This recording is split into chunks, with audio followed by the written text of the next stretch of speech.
শুভেন্দুর মতো নেতা যারা এখন লাইমলাইটে আসছে এবং তাদেরকে যেভাবে প্রজেক্ট করছে বিজেপি, তাতে মনে হচ্ছে বিজেপির পুরো কর্মসূচিটাই কিন্তু এটাকে ঘিরে। তারা কিছুদিন আগে একটি মানচিত্র প্রকাশ করেছে যেখানে গ্রেটার ভারত, যেটাকে বৃহত্তর ভারত, সেটা তো বিস্ময়কর। এবং জাস্ট এই কয়দিন আগে, গত 2 দিন আগে, নিশ্চয় আপনি মিডিয়ার মানুষ জানেন যে ভারতের সেনাবাহিনী পাকিস্তানকে ভূগোল থেকে মুছে ফেলার কথা বলছেন। হ্যাঁ, তো এই চেতনাগুলো কখন আসে? যখন মানুষ আরেকটি জনগোষ্ঠীকে টোটালি উচ্ছেদ করতে চায়। এই উচ্ছেদের জায়গা থেকে তারা পলিটিক্সটা করছেন এবং তার প্রমাণটা হলো তারা বিজয়ী হওয়ার পরপর মুসলমানদের ঘরবাড়ি ভাঙছে, মসজিদ মাদ্রাসা ভাঙছে, এখন কোরবানি করা যাবে না সেই ঘোষণা দিয়েছে। আসসালামু আলাইকুম দর্শক, আমাদের স্টুডিওতে এই মুহূর্তে উপস্থিত আছেন আমাদের অত্যন্ত প্রিয় কবি, চিরসবুজ তার বাণী, তার পথচলা এবং চিন্তা ভাবনা। আমাদের সঙ্গে আছেন কবি, কথা সাহিত্যিক, সংগঠক এবং প্রিয় মানুষ জাকির আবু জাফর। জাকির ভাই, আপনাকে স্বাগত জানাচ্ছি। অনেক ধন্যবাদ আপনাকে। আমরা শুরু করতে চাই আমাদের এই ব্রিটিশ আন্দোলন, এরপর পাকিস্তানের প্রতিষ্ঠা, সেখান থেকে। সাম্প্রতিক সময়ে নেটিজেনরা বলছেন যে মোহাম্মদ আলী জিন্নাহকে অনেক ধন্যবাদ। কেন? কারণ তিনি দ্বিজাতি তত্ত্বের ভিত্তিতে পাকিস্তান নামে একটা রাষ্ট্র প্রতিষ্ঠা করতে পেরেছিলেন, আর এর মধ্য দিয়ে বাংলাদেশ স্বাধীন অর্জন করে আলাদা ভূখণ্ড হয়েছে। এর কারণটা হচ্ছে সাম্প্রতিক সময়ে ভারতের পশ্চিমবঙ্গে নির্বাচন হয়েছে, সেখানে বিজেপি ক্ষমতায় এসেছে। তো সেই বাংলা ভাষাভাষী মানুষের ভূখণ্ডে এখন মুসলমানদের উপর নানা ধরনের জুলুম নিপীড়ন নেমে এসেছে।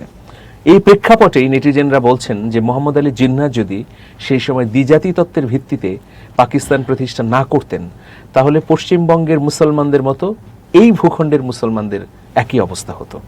আপনি কি মনে করেন? এটি তো এই সময়ের একটি গুরুত্বপূর্ণ প্রশ্ন, গুরুত্বপূর্ণ জিজ্ঞাসা। পাকিস্তান যে হয়েছে দ্বিজাতি তত্ত্বের ভিত্তিতে, এটাতে কোনো ভুল তো নেই, কোনো ধরনের ভুল নেই। ভুল নেই এই কারণে যে পাকিস্তান আন্দোলন যখন শুরু হয়েছে, পাকিস্তান আন্দোলন গোড়ার দিকে মোহাম্মদ আলী জিন্নাহ, শেরে বাংলায় কে ফজলুল হক সরওয়ার্দী যারা ছিলেন, যারা এই আন্দোলনের পুরোধা ব্যক্তিত্ব, তারা দেখছেন গোটা ভারত উপমহাদেশে নানাভাবে মুসলমানরা নির্যাতিত হচ্ছে এবং ভারতের বিভিন্ন অঞ্চলে এক ধরনের দাঙ্গা হতো মুসলমান এবং হিন্দু। বিস্ময়কর বিষয় হলো, আরেকটু যদি আমি পেছনে যাই, আরেকটু পেছন থেকে আমি শুরু করতে চাই, এই কারণে ভারত উপমহাদেশকে মুসলমানরা 600 বছর শাসন করেছিল। আমি যদি 1207 থেকে শুরু করি, ইখতিয়ার উদ্দিন মোহাম্মদ বখতিয়ার খিলজির যে সর্বশেষ সেন রাজা লক্ষণ সেন পালিয়ে যাওয়ার পর থেকে এখানে মুসলমানদের সূচনা হলো। সেই থেকে ধরলে কিন্তু 600 বছরের বেশি ভারত উপমহাদেশ শাসন করেছে।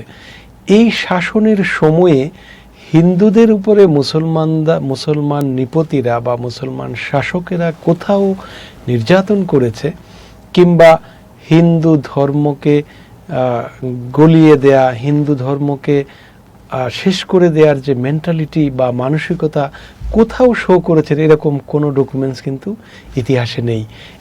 এমনকি যারা হিন্দুত্ববাদে বিশ্বাস করে, আমি হিন্দুত্ববাদ কথাটা বলছি এই কারণে, এটার সাথে রিলেটেড করার জন্য, হিন্দুত্ববাদী ঐতিহাসিক যারা, তারাও কখনো এই সাক্ষ্য দেননি যে মুসলমান শাসকেরা আমাদের হিন্দু ধর্মকে শেষ করে দিতে চেয়েছে অথবা হিন্দু সংস্কৃতিকে শেষ করে দিতে চেয়েছে, এরকম কোনো ডকুমেন্টস কিন্তু নেই। সেই ভারতে যখন আবার হিন্দু জনগোষ্ঠীর প্রতিনিধিরা যখন ক্ষমতায় এসেছে, বিশেষ করে বর্তমান যে শাসক শ্রেণী, এদের যে মোটিভটা, এদের যে চিন্তা চেতনা, এরা কিন্তু ঠিক সেন রাজাদের কাতারে চলে গেছে। সেন রাজারা এসেছে 1000 সালের কিছু পরপর। 100 বছরের কাছাকাছি তারা এই ভারতকে শাসন করেছে, এবং সেই সময়টা বৌদ্ধরা ছিল এই অঞ্চলে, প্রচণ্ডভাবে বৌদ্ধরা ছিল, এবং বৌদ্ধদের সময়ে ভয়াবহ নিপীড়ন হয়েছে। নিপীড়ন হয়েছে। বৌদ্ধদের সময়ে সারা ভারতে প্রচুর শত শত ইউনিভার্সিটি প্রতিষ্ঠিত হয়েছিল। সেই ইউনিভার্সিটিগুলোকে পোড়ায় দিয়েছে, ভেঙে ফেলেছে, ধ্বংস করেছে এই সেন রাজারা। তখন বাংলাতে কথা বলার একটা অপরাধ ছিল। বাংলাতে কথা বলাকে তারা রৌরব নরকের কীট বা রৌরব নরকে যাবে এরকমই ঘোষণা দেয়া হয়েছিল। সংস্কৃত ভাষা ছিল তখন ব্রাহ্মণদের ভাষা, সফিস্টিকেটেড যারা তাদের ভাষা, আর বাংলা ভাষা ছিল নমশূদ্রদের, একেবারে হরিজনদের ভাষা। এই বিশ্ববিদ্যালয়গুলোকে পুড়িয়ে দিয়েছে, ভেঙেছে, বৌদ্ধদেরকে খুন করেছে, বৌদ্ধরা বিভিন্ন জায়গায় পালিয়ে গেছে, বাকিরা মুসলমান হয়েছে। এই বর্তমান শাসকেরা কিন্তু এই সেনদেরকে অনুসরণ করছে। আসলে তাদের কনসেপ্ট কি তাহলে এই হিন্দুত্ববাদীরা ধারণ করছে বলে আপনি মনে করেন? আমি সেনদের ওই শাসনকাল এবং তাদের যে কর্মপন্থা বা শাসন পদ্ধতি ছিল, আমার মনে হয় কিছুটা সেটাকেই তারা বহন করছে। অর্থাৎ এখানে মুসলমানদের কোনো জায়গা হবে না, এখানে যারা একেবারে নিম্ন শ্রেণীর তাদের জায়গা হবে না, তাদের সংস্কৃতিকে তারা ওন করবে না। এগুলো তো সেই লক্ষণগুলোকেই বলে দেয়।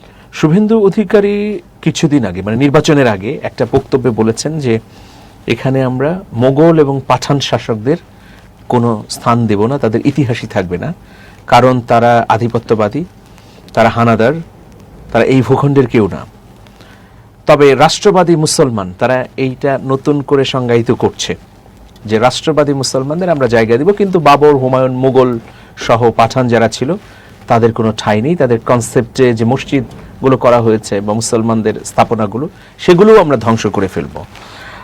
তার মানে আপনি কি বলতে চান যে ভারতবর্ষকে যারা গড়ল তারাই এখন আসলে আস্থা করে নিক্ষেপ হচ্ছে এই বিজেপির কারণে? অনেকটা তাই। মুসলমানদেরকে তারা জবন বলে। এই জবন শব্দটি সংস্কৃত শব্দ, এর অর্থ হলো অসভ্য, বর্বর, বহিরাগত। মুসলমানদেরকে তারা জবন হিসেবে চিহ্নিত করে, এবং আপনার কথাই এসেছে যে তারা এই শাসন বা এই শাসন নির্দেশিত কোনো চিহ্নকে তারা রাখবে না। এই না রাখার ঘোষণাটা তো সেই সেনদেরকে মনে করিয়ে দেয়। আমি বারবার ওখানে যাচ্ছি এই কারণে, আসলে ইতিহাস বলে সেনেরাই এখানকার বহিরাগত, তারা কিন্তু এখানকার জনগোষ্ঠী ছিল না। বঙ্গ যে অঞ্চলটি, এরা এখানকার মাটি ও মানুষের, এখানকার মাটি থেকে তারা উৎসারিত, কিন্তু সেনেরা বহিরাগত। বহিরাগতরা এসে এখন বলছে যে তারাই এখানকার মালিক।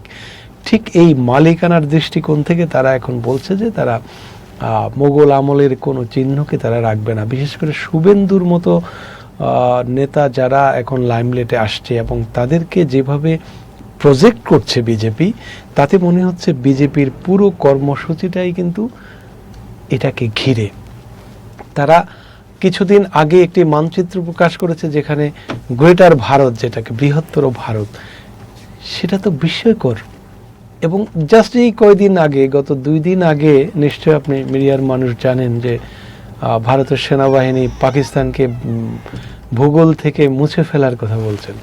হ্যাঁ, তো এই চেতনাগুলো কখন আসে? যখন মানুষ আরেকটি জনগোষ্ঠীকে টোটালি উচ্ছেদ করতে চায়। এই উচ্ছেদের জায়গা থেকে তারা পলিটিক্সটা করছেন, এবং তার প্রমাণটা হলো তারা বিজয়ী হওয়ার পরপর মুসলমানদের ঘরবাড়ি ভাঙছে, মসজিদ মাদ্রাসা ভাঙছে। এখন কোরবানি করা যাবে না সেই ঘোষণা দিয়েছে, যেই কোরবানি নিয়ে বহু আগে আমাদের জাতীয় কবি কোরবানি নিয়ে একটি কবিতাও লিখেছেন ভয়ঙ্করভাবে প্রতিবাদ করে যে আজ সত্যগ্রহ শক্তির উদ্বোধন। এটি যে শক্তির উদ্বোধন, এটা থামিয়ে দেবার তারা চেষ্টা করছে।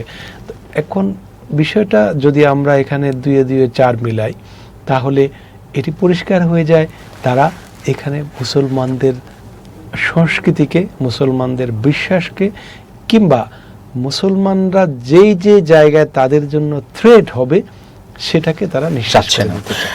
changeTV.press এক ফোঁটা হলুদও নেই।